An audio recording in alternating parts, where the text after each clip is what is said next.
पवित्र माह रमजान के आगमन पर समाज में खुशी और आध्यात्मिक वातावरण देखने को मिल रहा है। इस अवसर पर लोगों को आपसी भाईचारे, इंसानियत और जरूरतमंदों की मदद करने का संदेश दिया जा रहा है।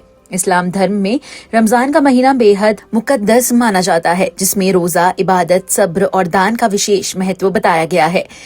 जरगर सुनार वेलफेयर सोसाइटी और हस्तशिल्प जन कल्याण सोसाइटी के संस्थापक अध्यक्ष एम ताहिर जरगर का कहना है कि अल्लाह रब्बुल इज्जत ने अपने प्यारे नबी हजरत मोहम्मद सल्लल्लाहु अलैहि वसल्लम के तुफैल में हमें यह बरकतों भरा महीना अता फरमाया है। इसलिए हर मुसलमान को चाहिए कि वह इस पवित्र महीने का एहतिराम करते हुए नेक कामों में बढ़ चढ़कर हिस्सा ले और समाज में जरूरतमंदों की मदद करे। हदीस में भी बताया गया है कि इंसान को अपने पड़ोसी की मदद करनी चाहिए, चाहे वो किसी भी धर्म या मजहब से क्यों ना हो। जरगर सुनार वेलफेयर सोसाइटी और हस्तशिल्प जन कल्याण सोसाइटी के संस्थापक अध्यक्ष एम ताहिर जरगर ने जिले के प्रशासन की भी सराहना की गई है, जो सभी धर्मों के त्योहारों को शांतिपूर्ण और सुव्यवस्थित तरीके से संपन्न कराने के लिए लगातार प्रयास कर रहा है। प्रशासन द्वारा सुरक्षा, सफाई और अन्य आवश्यक व्यवस्थाओं को लेकर किए जा रहे कार्यों के लिए लोगों ने आभार व्यक्त किया है। वहीं नगर निगम की ओर से भी शहर में सफाई और लाइट व्यवस्था को बेहतर बनाने के प्रयास किए जा रहे हैं। उम्मीद जताई गई है कि आने वाले दिनों में भी नगर निगम इसी तरह जिम्मेदारी के साथ त्योहारों के दौरान व्यवस्थाओं को सुचारू रूप से बनाए रखेगा। जरगर सुनार वेलफेयर सोसाइटी और हस्तशिल्प जन कल्याण सोसाइटी के संस्थापक अध्यक्ष एम ताहिर जरगर ने कहा, रमजान के महीने में जकात देने का भी विशेष महत्व है। समाज के लोगों से अपील की गई है कि वे अपने जकात सही तरीके से निकालें और उसे वास्तविक जरूरतमंदों तक पहुंचाएं। जकात को व्यर्थ खर्च करने के बजाय उन लोगों की मदद में लगाना चाहिए जो वास्तव में इसके हकदार हैं। खासतौर पर बीमार लोगों के इलाज और जरूरतमंद बच्चों की शिक्षा पर जकात खर्च करना चाहिए, क्योंकि ये ज्यादा बेहतर और लाभकारी माना गया है।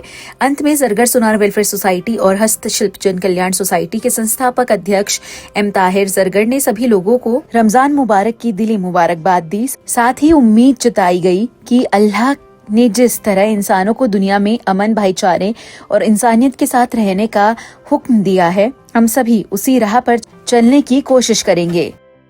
होली का त्यौहार भी निकला है और जितने भी त्यौहार निकले हैं और रमज़ान शरीफ चल रहे हैं और आने वाली है ईद। मैं सबसे पहले तो अपनी ज़िला प्रशासन का शुक्रिया अदा करता हूँ कि जिस खूबसूरती के साथ में, जिस मुस्तैदी के साथ में त्योहारों को संपन्न कराया जा रहा है, वो तारीफ़ के भी मुस्तहिक हैं और उनको मुबारकबाद देता हूँ। इसके अलावा क्या कहते हैं, मैं यही कहना चाहूँगा लोगों से भी कि लोग क्या कहते हैं शासन प्रशासन का सहयोग करें, क्योंकि शासन प्रशासन वक्त ज़रूरत आते हैं और चले जाते हैं, लेकिन हम लोगों को यहीं रहना है, शहर में रहना है। इसलिए सबसे बड़ी जिम्मेदारी आम जनता की बनती है, हम लोगों की बनती है और हम लोगों को चाहिए कि इस तरह से माहौल बनाएं कि हमारे शहर को किसी की नज़र ना लगे और जिस तरह से चल रहा है इससे खूबसूरती चले। और मैं उम्मीद रखता हूं कि आने वाली ईद भी बहुत ही खूबसूरती के साथ में हमारी प्रशासन निपटवाएगी और नगर निगम जिस तरह से सफाई व्यवस्था का ख्याल रख रही है, मुझे उम्मीद है कि त्योहारों के अलावा भी जिस तरह से सफाई व्यवस्था का ख्याल रख रही है आगे भी रखेगी। इसके अलावा हमें चाहिए कि हम आपसी भाईचारा बनाए रखें और समय समय पर इस तरह के प्रोग्राम करें कि जिससे हमारा आपसी भाईचारा हिंदू, मुस्लिम, सिख, ईसाई की एकता बनी रहे।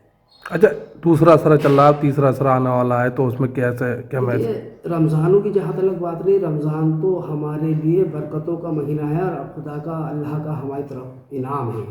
और असरे की बात रही, देखिए पहला असरा बरकत का जैसे चला, अब ये हमारा चल रहा है, तीसरा असरा भी आने वाला है। तो हम लोगों को चाहिए कि जितना भी हो सके इस असरे में हम अल्लाह से माफ़ी मांगें, तौबा करें, जितना भी हो सके हम इस्तग़फ़ार करें। इसके अलावा रमज़ान के महीने में जिस तरह से हमारे लिए हुक्म है, हुक्म तो हमारे लिए सभी तरह का है बगैर रमज़ान के भी, लेकिन रमज़ान में ख़ास करके हुक्म है कि अपने पड़ोसी का ख्याल रखें, अपने रिश्तेदारों का ख्याल रखें, गरीबों का ख्याल रखें।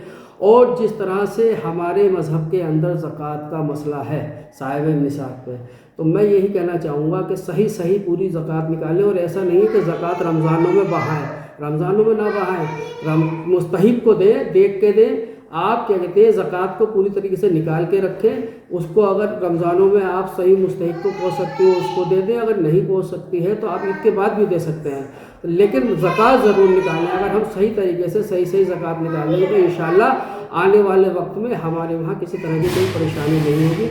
और मैं ये भी कहना चाहूँगा कि ज़कात के पैसे को अगर हम लोग किसी भी इदारा, मदरसा हो, चाहे स्कूल हो, हॉस्पिटल हो, ऐसी जगह लगाएं जहाँ पे सभी लोगों को फ़ायदा मिल सके, सभी धर्म को फ़ायदा मिल सके। क्योंकि हमारे नबी सल्लल्लाहु अलैहि वसल्लम ने इरशाद फरमाया है कि आप अपने पड़ोसी का ख्याल रखें, चाहे वो किसी भी मज़हब का हो। पुनः मैं एक बार फिर अपनी ज़िला प्रशासन, नगर निगम और तमामी सरकारी स्टाफ को इस बात की मुबारकबाद देता हूँ कि जिस तरह से त्योहारों को करा रहे हैं, इंशाअल्लाह आगे भी कराएंगे।